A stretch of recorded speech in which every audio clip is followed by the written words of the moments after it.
Have you ever heard of a town that appears only once every 27 years? A place not found on any map, where time doesn't move forward, and people who enter often never. There's a town in northern Maine called Marrow Creek, or at least there used to be. You won't find it on modern maps. Most locals will shrug or say you're misremembering the name. But every 27 years without fail, someone stumbles upon a town that shouldn't exist, a town frozen in time. It was the summer of 1998 when Dan Whitmore and his younger sister, Rachel, took a detour while hiking through Baxter State Park. The path was well marked until it wasn't.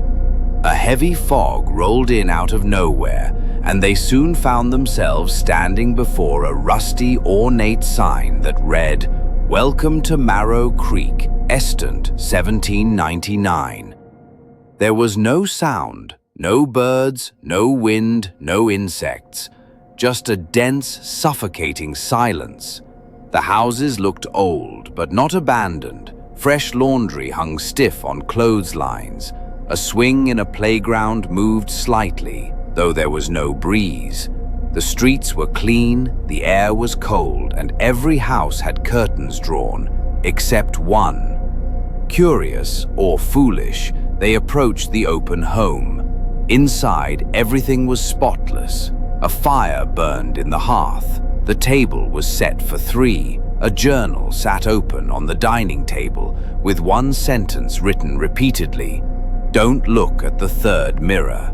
There was no context, but naturally Rachel asked, "What mirror?" Before Dan could stop her, she wandered down the hallway and screamed. Dan sprinted after her and found her staring into an old, cracked mirror. Her reflection didn't match her movements. It stood perfectly still, grinning. A second later, her reflection turned and walked away, deeper into the mirror. Rachel collapsed. When Dan looked up again, the mirror was empty. No reflection, no Rachel. He ran from the house, shouting her name, but the town had changed. The sky had turned dark. The buildings looked ancient and crumbling, as though they'd aged a century in minutes.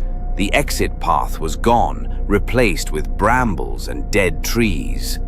Dan was found 3 days later by park rangers, unconscious near a dry creek bed that had no town, no houses, no signs of Marrow Creek. He spent the next 27 years searching, and when 2025 came, he went back. Nobody has seen him since. Some say Marrow Creek is cursed. Others believe it's a town caught between dimensions, feeding on memories, reflections, and time itself. But everyone who returns, if they return, says the same thing: never